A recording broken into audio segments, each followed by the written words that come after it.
We're going to be looking at quizzes now, so here we go.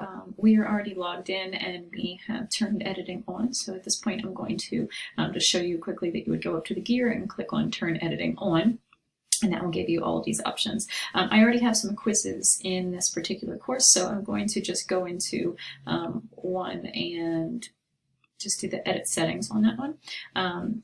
And this is essentially exactly what it would look like if instead of editing it, you had come in here and simply said add an activity or resource, and under activities, meaning that they're interactive, so students would be participating directly with it, you could hit quiz, so that would also get you there. I'm going to go back to this one.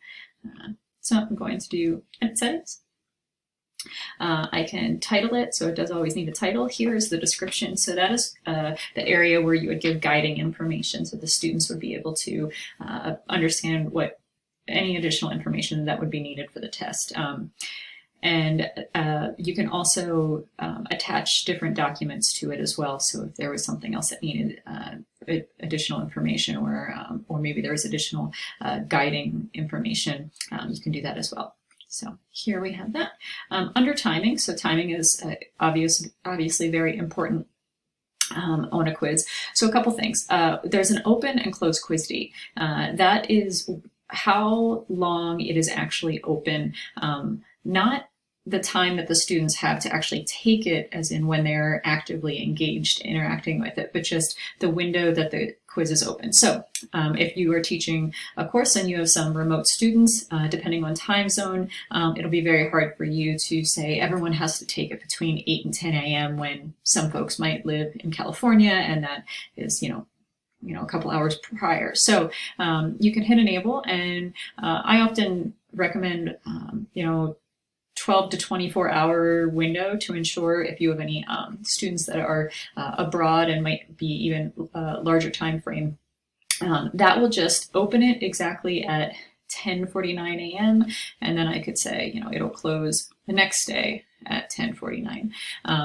In this quiz, it's only a 5-minute quiz, so that's just a generic, test quiz. But so yours would most likely be much longer. But you do want that if there is a time constraint. So you could also have it if it's just like a practice quiz or something that you just want them to take, but it doesn't matter how long they take to do it. You can turn that off and not give any sort of time frame.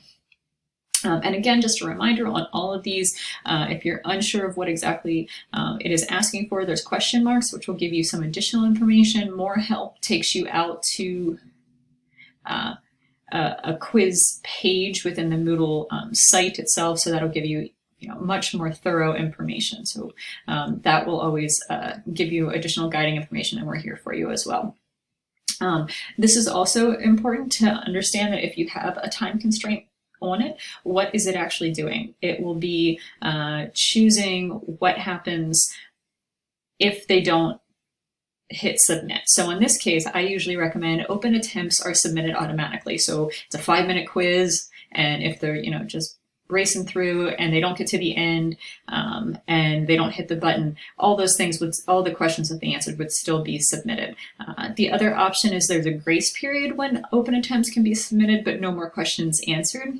I don't actually like this one because if someone truly didn't submit the answer, it doesn't automatically grade it. It does save the answers, but it doesn't give you that final grade, and you have to jump through some hoops and do some additional configuring to make that work. So I don't recommend that, and attempts must be submitted before the time expires or they are not counted. And that means that on that last question, if they haven't submitted the answer yet, then it won't be taken at all. So you could choose one, the open attempts or attempts must be submitted before time expires. For grade, if you are using the grade book, you can have things automatically set up so you have categories. So in this case, I do have some categories already created in my grade book. So as I'm creating a new quiz, I can just say, okay, I want that to go under the tier of quizzes. Also important here is under grade attempts allowed. We generally don't want unlimited unless it's a practice quiz. It's not for a real grade. Generally, you do just want one attempt. Under unlimited, then there are some other grading options. How are you grading this? And highest grade, average grade, first attempt, last attempt. So that's why you have additional options here. And again, we'll give you some additional information. In this case, I'm just going to say 1. There is another option that if you wanted to have an adaptive test that would allow students to take it over again, or it would give them the answer or give them feedback saying you got the wrong answer and then give them hints, you would also need that to be unlimited on that because it would allow them to use that adaptive method, which we'll talk about. Layout, you can choose how it repaginates. So is it 1 page per question? You know, if you have a test that's 60 questions, maybe it's 10 questions per page. It, you know, just sort of breaks it up into chunks. So you can also have it, everything's all on 1 page, but you know, if I wanted to, I could say every 2 questions it goes to a new page. Question behavior, shuffled within questions, yes. So that means if you had 2 students sitting next to each other, even if they were on the exact same question, the answer options would have the same answers, but they would be shuffled. So if someone, you know, looks over and says, oh, they got A for that, their A is not the same as the student next to them. This is again where we dig into the weeds a little bit more on the quizzes. So deferred feedback tends to be after the test is over, you choose what kind of feedback you're going to give. Do they just get the grade? Do they actually get to know? And usually it says, you know, if they got the answers right or wrong, but it doesn't always require to say what the correct answer really was. So again, if you wanted to hide that information so students can't let other people know what some of the correct answers were, you could do, you have your options, which I'll show you that. But deferred feedback tends to be on a standard quiz or test where they get one choice, one attempt, and then they're going to grade. Adaptive mode and interactive with multiple tries are the ones that allow the students to sort of learn as they go. So that is where it's paired with how many attempts allowed. So you do have to have, you know, unlimited here when you're choosing interactive with multiple tries. So again, we could click more help to fully understand what that means. So it even says here, you know, a little bit about what it means to do interactive with multiple tries. And some of these do have information that says show more, show less. So navigation method, can the students you know, jump ahead and answer a question, or do they have to go sequentially? On this one, allow redo within an attempt. Is provide the option to try another answer. So again, all of these might be things that are relevant for some, but not for all. I said before that if we did deferred feedback, that's essentially what this is. So it's giving us review options. What's available during the attempt? Really nothing. Just, you know, just did they answer a question or not? Immediately after the attempt, you know, I can check off any of these. If I don't want them to know what the right answer is, which generally we do, you can uncheck that and go through. Later when the quiz is still open, after the quiz is closed. So those are all information that options that you have for allowing students to see what their grades are. Appearance, you know, how is it graded, how many decimal points, show blocks during quiz attempts. This tends not to be something that we're going to be using either. Extra restrictions on attempts, you can have it so maybe after maybe some students didn't get to take it originally and you want to open it back up, but you don't want everyone to have it, so you could have it open with just a password so that student is the only one that would be able to get it. There are a couple of different ways to apply restrictions. At this point, I would say that the password would be the only one that you would really be using for this in this case, but we'll talk about restrictions as well. Overall feedback, this is used on some of our placement exams. If they hit a certain threshold, they're able to place into a higher level course. So in that case, they added a grade boundary of 73%. If you got between 73 and 100, it would say here, you are able to sign up for Chemistry 141. So that's often what the overall feedback grade boundary information would be. We tend not to use the common module settings. And again, here we have access restrictions. There's a couple different ways to restrict access to quizzes. In this case, this would be, I could say that I could use a group. So if you had two different groups within your course, or maybe it's a combined course and you have two different sections and you want to open the test up for one and then have a duplicate course and have it set up for the other one, you can add group restrictions. You can also have, if you're using activity completion, which is one of the newer features on the upgraded Moodle, you can have it so they are not able to take the quiz until they have already done assignments 1, 2, and 3, and they were marked as complete, something along those lines. So I'm going to not use that. And again, if you're using the activity completion, you can make adjustments on how it shows that the activity was complete. So activity as complete when conditions are met. And then again, that would say it requires a grade, or they must at least, it's more probably in this case for a quiz, it would be more than just completing it. Student must receive a grade to complete this activity. That would most likely be what this one would be.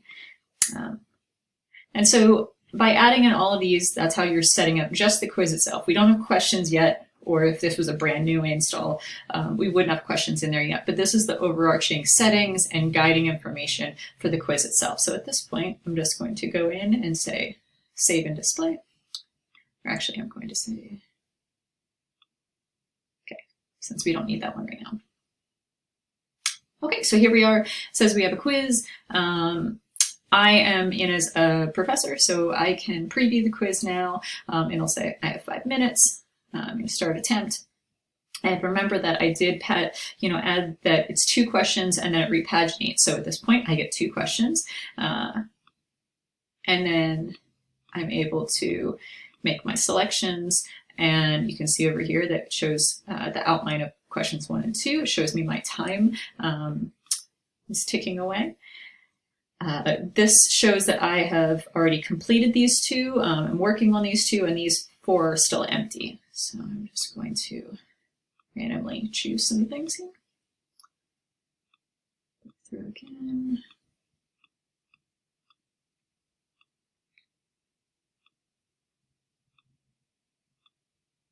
If I finish my attempt, it says all of my answers are saved. I could return to the attempt, so students are always able to be like, oh no, I think it's actually this one instead. So they are able to come back through and quickly look at each question. So again, that question of how are these organized, can I jump through, or do I have to go sequentially? So in this case, I'm able to jump back and forth, and I do not have to go sequentially.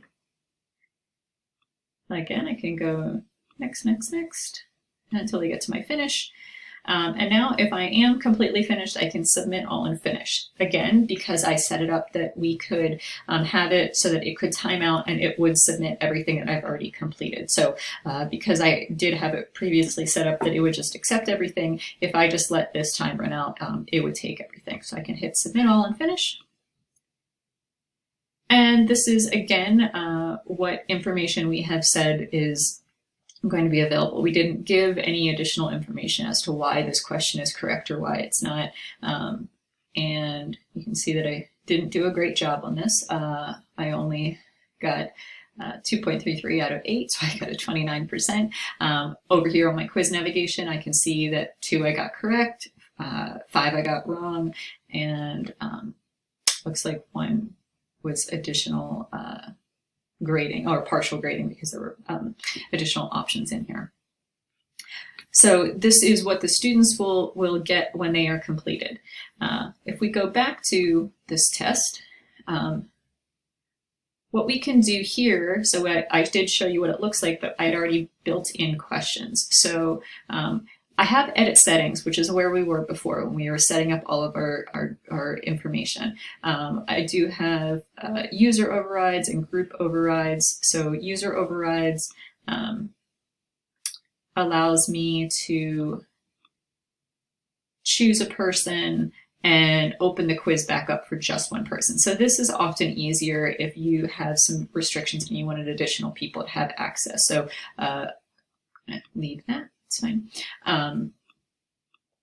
So edit settings, you could also override it so a whole group could have access from a different date or time or a specific user. But the key here that we're going to be going into is we're going to go into edit quiz, and this allows you to add additional questions. Now, actually, let me go back one more time just to make things a little bit.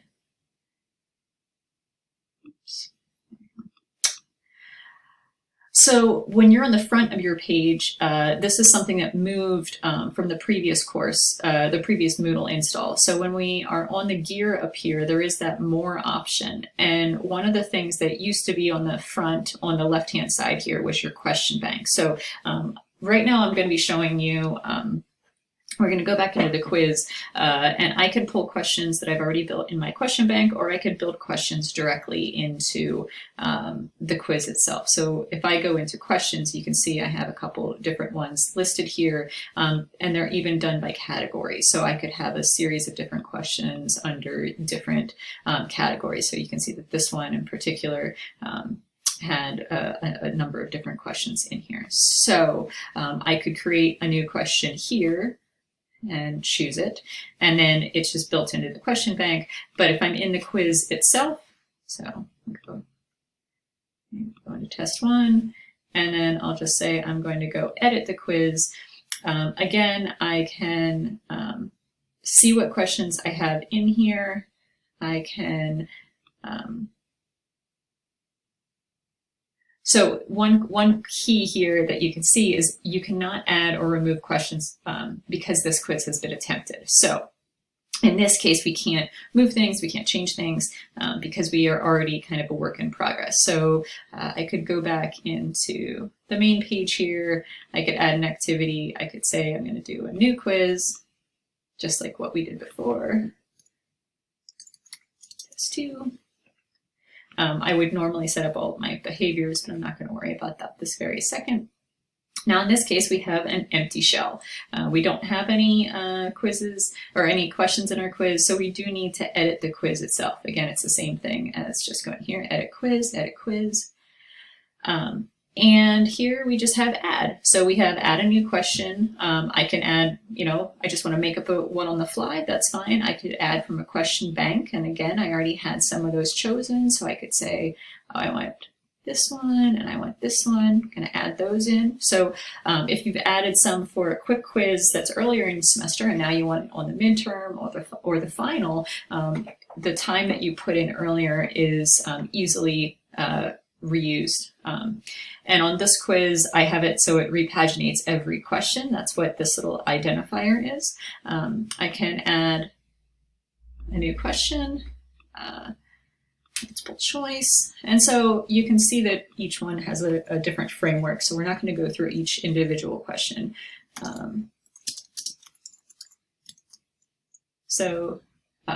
So also here on the question name is not necessarily the question. So actually on question text, I'm going to say which is better. And you do want to think about how you're naming your questions. You could say Q1, Q2, Q3, but that doesn't really tell you much when you're looking at your question bank. I'm going to call this dogs, cats. And I'm going to say which is better. I can give general feedback. Again, that chooses what we want. I can say, is it A, B, C, 1, 2, 3? How many answers are they allowed to choose from? Shuffle the choices. And again, the order of the answers is randomly shuffled for each attempt. So in this case, I'm going to say dogs, choice 1, cats, choice 2. And here is how you choose what is correct, what is correct. So you give 100% for anything that is correct, and you can pretty much just leave blank anything that isn't.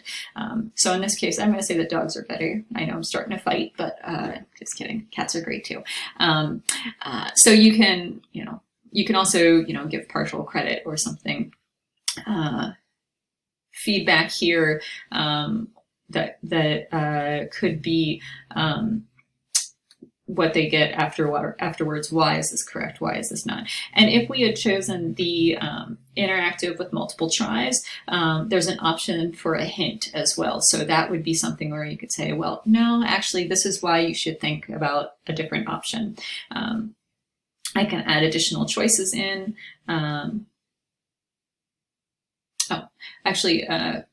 For any sort of partially correct and correct answers, you can also give additional information, why something is partially correct. And yes, so the hints are actually located down here. So from any of the ones interacted with multiple tries, you can say that they're going to lose a penalty for each incorrect try. So if I got one wrong, I would lose 33%, and then it would say, give a hint as to what the correct answer would be. So in this case, I only have a multiple choice that's 2 options. Normally you would have more than that. And then you can add additional hints as you go along. So I can do save changes. And now I have 3 questions. I can use my tools here to move things around. And again, I would have to change my pagination options if I wanted them to all be on the same page. Yeah. So I can say repaginate, move things around here. Otherwise, I can go into the quiz itself and do edits. So at this point, I'll hit save. I can come back here to the test. Again, if I wanted to hit edit settings on the test itself to make those changes, I could do that. I could preview the quiz, see that I have 3 questions, and there we go. So we do have grades over here. As soon as I built a quiz, it comes in here onto the page itself. It'll show if anyone has taken these quizzes. So for instance, test 1, no one has taken quiz 1 though. Someone did make an attempt. We have test 1, 2, and any of these, as you can see, that have the check mark are ones that are actual quizzes that we have built. So midterm, also assignments are automatically built in here. So this is the one that we just looked at. So here, no one has taken it, no one's in progress, anything like that. But if I go back, oops.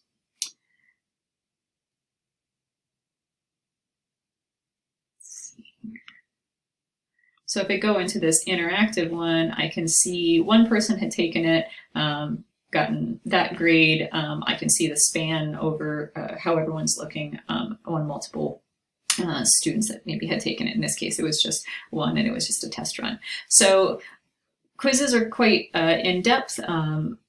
This is a general overview, and we are happy to get you started and sort of look at your quiz or what you're needing, especially if you're looking for multiple with interactive tries or something very specific. We are happy to sit down with you and chat and try to make sure that we're giving you everything that you need. So thanks.